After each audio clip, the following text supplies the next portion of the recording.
What's up everyone and welcome back to the MMA Zone. Today, let's get started with Ilia Topuria responds to Paddy Pimblett. For a little while there, it seemed like Ilia Topuria and Paddy Pimblett may have reached a ceasefire, but now that Topuria is moving up to lightweight and is set to fight for the title, hostilities between El Matador and the Baddie have spiked. And before we continue, make sure to leave a like on the video to help support the channel. If you follow the stars, you know that the two have been feuding for a little while now, but once Topuria won the featherweight title and as Paddy continued to climb the lightweight rankings, tensions somewhat cooled off. In fact, at the weigh-ins for the UFC's card in London several weeks ago, the two were captured greeting one another and exchanging a fist bump. But fast forward to today, and the two are trading verbal shots again. Recently, Pimblett argued that Topuria has been, quote, hand-fed opponents. According to the Scouser fighter, El Matador's wins over Alexander Volkanovski and Max Holloway are somewhat suspect, since they both were coming off either KO losses or wars. Not only that, Pimblett opined that, aside from Jon Jones versus Tom Aspinall, a fight between him and Topuria would be the biggest in the sport. Since then, Topuria was asked about the prospect of fighting Paddy the Baddie while speaking with WOW 19. The Spain-based fighter proceeded to poke Pimblett for the after-party he hosted on a yacht, following his win over Michael Chandler at UFC 314. Paddy Pimblett, he knows where the money is now. He's got to pay for the parties he throws for himself. Funding for private lavish parties aside, do you see Topuria and Pimblett fighting in the near future? It looks like Paddy Pimblett saw Ilia Topuria's comments yesterday because he fired back on an Instagram post head-kicking Michael Chandler and captioned it writing, "Can't wait to land one of these on El Chorizo." Paddy said El Chorizo, meaning sausage in Spanish. Fighter pulls out of UFC Baku. Earlier today, the UFC Baku card took a hit, with news coming out that Kyoji Horiguchi pulled out of his fight. As of right now, there's no information as to why Horiguchi pulled out of his fight, but thankfully, the UFC quickly found a replacement. Tagir Ulanbekov will now step in to fight Azat Maksum on the UFC Baku card. What are your thoughts on this change, and who do you see winning this fight? Let us know down in the comment section below. Dana White receives bad news. Not long ago, eyebrows were raised throughout combat sports when it was announced that Dana White and TKO Boxing were going to promote the super fight between Terence Crawford and Canelo Alvarez. But more recently, White's partner, Saudi Arabia's Turki Al-Sheikh, has announced that will no longer be the case. The initial change was reported by Ring Magazine. Turki Al-Sheikh has confirmed the promoter for Canelo Alvarez versus Terence Crawford will be Sela for Riyadh season on September 13th, with the broadcaster still yet to be decided. And Turkey also confirmed the news. "We've confirmed the promoter for Canelo v. Crawford will be Sela for Riyadh season. The broadcaster, we have not decided yet, but the date will be Saturday, 13th September. More details soon." All of this prompted combat sports reporter Andreas Hale to respond with this. "Looks like Dana White TKO Boxing is out. This is a messy situation playing out in the public eye, so it remains to be seen what comes of all this. But one obvious issue is that since Canelo and Crawford are now fighting September 13th and not the 12th, it'll conflict with the UFC's expected Noche card on that same date. But what do you think of this news? And do you think this could be an issue for TKO Boxing moving forward?" Aljamain Sterling fires back at fan for comments. Recently, TJ Dillashaw made some pretty bold statements while reflecting on his loss to Aljamain Sterling. Dillashaw fought Sterling in October 2022 when the latter was the reigning bantamweight champion. Dillashaw's shoulder popped out not long into the fight, however, and Sterling closed out the show in the second round. Well, more recently, Dillashaw appeared on the Jackson podcast. While reflecting on the loss, Dillashaw explained why he elected to take the fight, even though he had ongoing issues with his shoulder. "I was fighting a guy that I felt like I could still beat with the arm that I had. I felt like I could have knocked him out." Who? Sterling. With one arm? Yeah, dude, his striking's complete garbage. You know, I'm gonna have shoulder surgery, so I'm gonna be out for another year and a half. I'm 36 years old. It's kind of like, this might be my last shot. Ends up, yes, it was, because my shoulder was so bad. So it's like, why am I gonna pass up this opportunity? It might be my last shot ever to be a 3-time world champion, like get my belt back, like. Not surprisingly, Sterling did not let the insults from Dillashaw just slide by. Via social media, the now former champ posted this. "Respect to TJ, but 3 extra arms wouldn't change that fight outcome. I was bigger and better. What appears as garbage isn't the same until we step in there, and you see firsthand how I beat so many guys." A couple of fans proceeded to side with Sterling, while noting that Dillashaw was suspended for testing positive for banned substances. Respect for being so classy in response. This guy's legacy will forever be tainted for the things he's done, and that's the end of it. I always enjoyed watching him fight, even from the early days of hearing he was on. He was even outed at press conference by his then teammate on him showing people how to do it. And some people really believe it was only when he tried to make 125. This is why it's suspect of so many guys. People cheat. But when one observer proceeded to take a poke at Sterling over his comments, man, you really have no idea then. If you have the means and doctors, anyone can cheat, but you clearly know it all. I even gave him time to pop it back in because I fought like that and got the win. And I know how painful and miserable it is. And even that gentleman's weight he overlooks, ha ha ha, weird. I'd still share a Funk Haber rum with him. He was a champ before, even though he cheated to do it. What do you think of Dillashaw's comments about the fight and Sterling? Patchy Mix sends a warning to UFC bantamweights. Recently, the UFC announced that former Bellator bantamweight champ Patchy Mix has signed with the promotion and that he's now scheduled to fight Mario Bautista in his Octagon debut on June 7th. So while talking to the press about his first UFC bout, Mix made it clear he was willing to fight anyone on the UFC roster. If you're an MMA light fan, you may not know that Mix was widely regarded to be one of the best bantamweights in the world, outside of the UFC. Clearly, the UFC brass understands this, as in Bautista, Patchy Mix will face one of the division's surging contenders.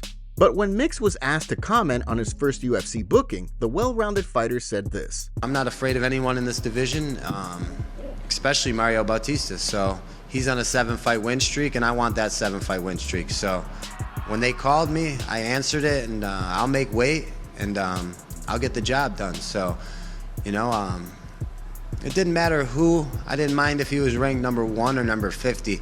I would have went against the best, the hardest, the guy that they didn't want, you know, anyone to fight. It didn't matter. So it happened to be him. While Bautista has been on an impressive run, many observers did not agree that he should have been awarded the decision win over Jose Aldo in October, so Mix also reported he plans to avenge the legend's loss. It wasn't long before Aljamain Sterling was commenting on the news, as he and his buddy Merab Dvalishvili have trained with the former Bellator champ. With this Patchy Mix interview, it'll be interesting to see how things go from here. Merab and I have both trained with him a bunch. All interesting to see how things change. Obviously, Mix has goals. That's not overlooked. And when one fan commented on the fact that Aldo and Merab were not willing to fight when they were both at 135, Merab and I agreement is still so wrongly looked at. Some people get it, but you seem to have pieces. But if Patchy earns the right to fight Merab, it's fine. It's not the same relationship, my friend. It may be a tad premature to start discussing Mix versus Dvalishvili right now, but if Mix can take out Bautista, he could move right into the top 10 ranks. Tom Aspinall talks about his favorite knockout in the UFC. Tom Aspinall's resume is littered with finishes. After all, we're talking about a guy who has never gone the distance. But when the UFC's interim heavyweight champ was recently asked about his favorite knockout to date, it didn't take Aspinall long to respond. While talking to Fight Room recently,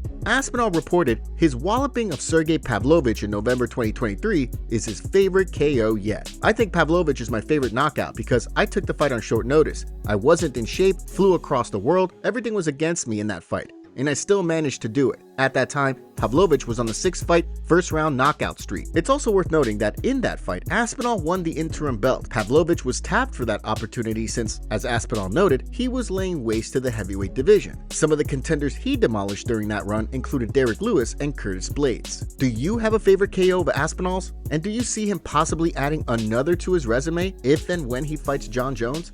Jose Aldo confirms UFC retirement decision. Since Jose Aldo has said he was done with MMA in the past, not everyone was convinced when the legend recently said that he's retiring. But based on follow-up comments that the former featherweight king has made, it certainly sounds like the King of Rio is hanging up the gloves.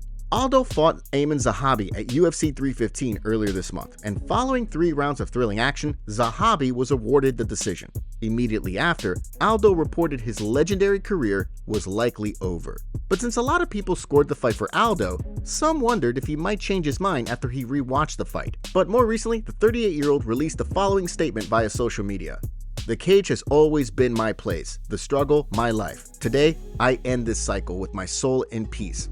I'm not going back because I've already fulfilled my purpose with blood, sweat, discipline, and honor. Been years of totally focused and dedicated to this. Now it's time to live and enjoy alongside my family, to help those who are starting, and to inspire beyond the octagon. Thanks to those who walked with me. Happy for all I've achieved." There's no indication here that Aldo could be thinking about taking more boxing matches, which some folks had wondered. So it looks like another storied career has come to a close. What was your favorite Aldo fight? Gilbert Burns breaks silence on UFC loss. As many expected would be the case, Gilbert Burns was unable to halt the meteoric rise of Michael Morales on Saturday. But although the longtime welterweight contender was unable to snap his losing streak, Burns sounded pretty upbeat in a statement that he's released. Burns faced Morales in the headliner of UFC Vegas 106, and after eating some heavy punches from the surging welterweight in round 1, the fight was halted. Following the loss, Durinho released this statement via social media.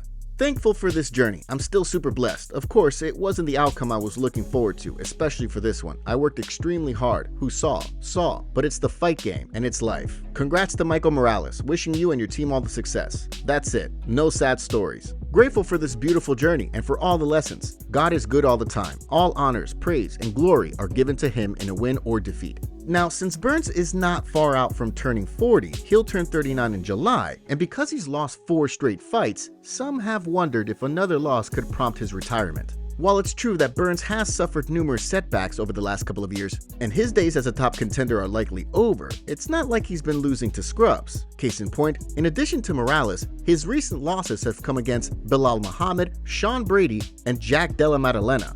But what do you think? Should Burns walk away from the game at this point?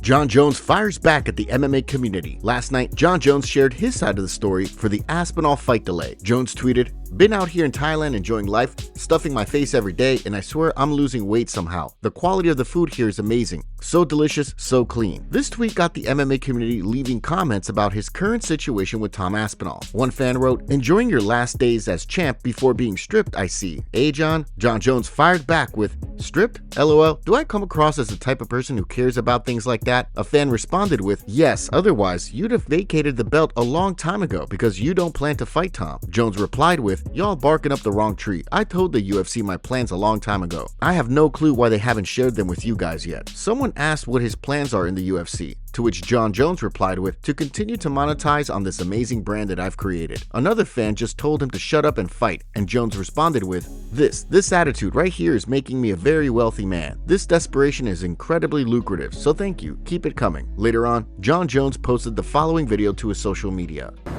Yeah. I'm over here sipping on coconut. Talk about when you gonna fight. Do you think we'll ever see Jon Jones versus Tom Aspinall happen this year? While we're on the topic of Jon Jones, he posted this picture online, and let's just say that the MMA community is making some wild allegations. And before we continue, we have a favor to ask. Help us reach 200,000 subscribers on MMA Zone by subscribing and turning on notifications for daily MMA content. Seriously, we rarely miss a day.